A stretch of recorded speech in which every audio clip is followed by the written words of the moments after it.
Travel hacks in Korea.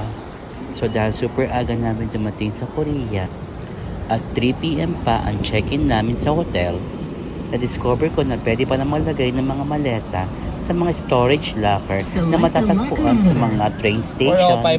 So yan na nga yun, yan yung nire-retrieve na namin ang aming mga luggage. At syempre, may time limit ang paglalagay ng mga luggage dito sa storage locker.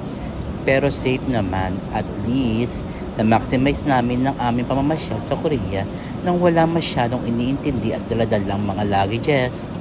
So as you can see on the screen, nag-exit kami ng 3 hours and 38 minutes sa paglalagay ng luggages namin sa lock.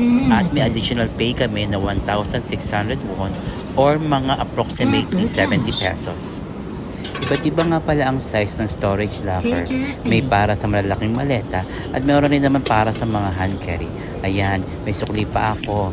Nagulog kasi ako ng 5,000 won. O diba, napaka-amazing talaga sa Korea.